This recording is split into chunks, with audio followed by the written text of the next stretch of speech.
Thanks for coming tonight. My name is Larry Chlebina. I'm the president of Chlebina Capital, a money management firm based in the Akron area. I grew up on a farm on Industry Road here in Randolph. I attended Waterloo High School. At one time, I was a pretty decent engineer. I received 15 patents. I've worked in and owned manufacturing businesses. And like every one of you here tonight, I've lived under the constant threat of energy-led calamities threatening our way of life. At our firm, we do all of our own research. We do so because our world is filled with misinformation. We have even trademarked the phrase, "We let the facts get in the way of our thinking," because it's always amazed us that when we find the facts, it leads us to different conclusions from commonly held beliefs.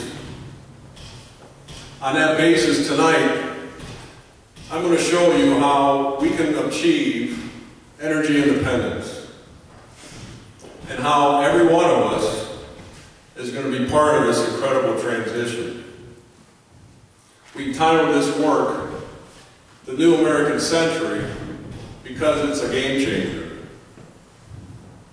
I have given this presentation to our clients, local, state, and national representatives, newspapers, and the general public like yourselves, because I don't want anything or anybody screwing it up.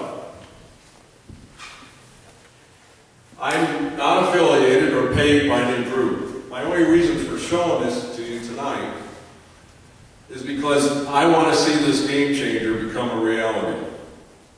Because if it does, it will lead to greater prosperity for every one of us, as well as increasing our national security. This presentation is going to last about 45 minutes, at which point, if you have any questions, I'd be glad to answer them. If that's okay with all of you, I'd like to get started. Thank you. Insanity. A guy named Albert Einstein defined insanity as doing the same thing over and over and over again, and expecting different results. So goes our continued reliance on foreign oil. Since 1948, that reliance has cost this country trillions of dollars, countless wars, and loss of precious life. Another measure of that insanity, though, is defined by this number, $137 trillion. That number happens to represent the value of all of OPEC's oil reserves at $125 a barrel, where it stood this spring. Why is that number important? It also approximates the value of all the world's net worth. Meaning if you pile all the stocks, all the bonds, every private enterprise, the world's bank deposits, all in one pile, it would approximate that number. And what's insane about that is that OPEC can own the world. But I'm here to tell you tonight that we believe this era of insanity is about to come to an end. I want to be the first one to introduce you to the new American century.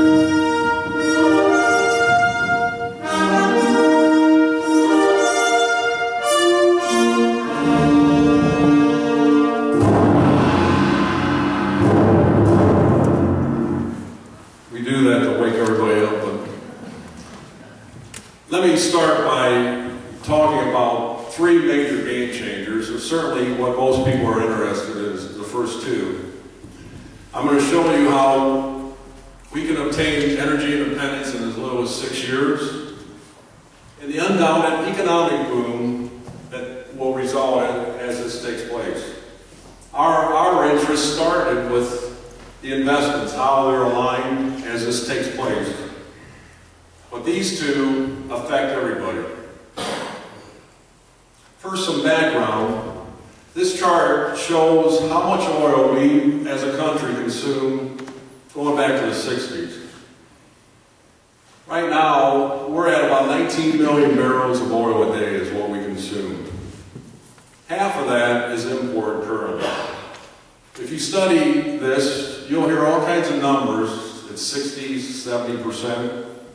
But since we have excess refinery capacity in this country, we actually import more. It's refined and then exported as refined products.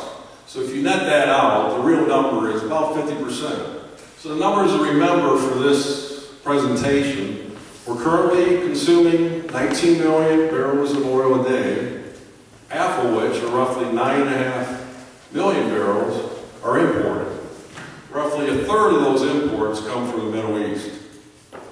One last thing on this chart, you can see that we're consuming about the same amount of oil that we did back in 1979. And yet, our economy is 6 times larger. So it's obvious that we've figured out ways to get a bigger bang for the buck in terms of economic activity for every barrel of oil that we consume. Which brings us to the energy equation. How do we get independence? It actually depends on both sides of the equation, the consumption side and the supply side. First, there are 2 major impacts that will take place over the next 6 years that will greatly reduce our consumption of oil. The first and biggest one, and we're surprised this didn't happen sooner, but I guess when we had 2 oil guys in the White House, that's probably a reason why it didn't, but for the first time in 20 years, the corporate average fuel economy, or the required miles per gallon that the auto fleets get, is scheduled to increase 37.5% by 2016. About a month and a half ago, the industry agreed to increase it even more by 2025, effectively doubling the miles per gallon that we currently, at the average today.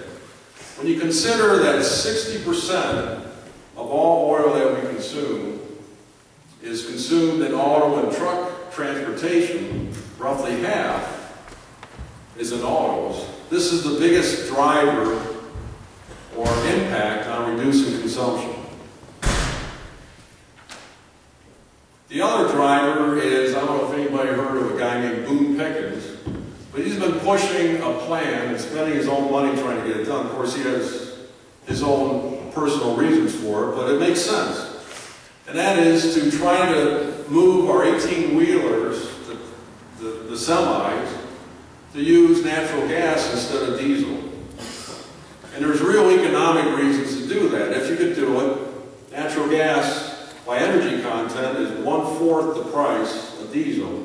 The average trucker would save $20,000 a year in fuel costs if you could drive that truck on natural gas. The technology is out there, it's proven, but we have a chicken and egg problem.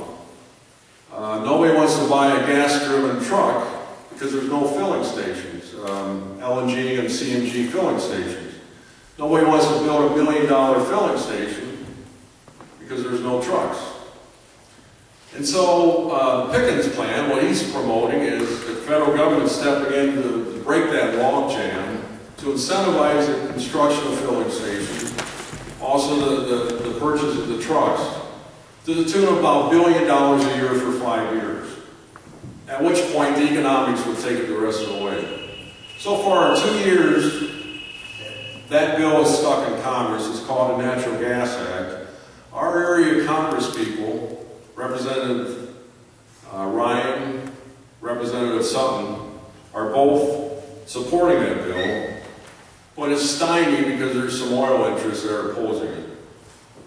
But at any rate, we believe that there will be a considerable amount of trucks, smaller trucks, as well as 18-wheelers, eventually making that transition, because the economics are just so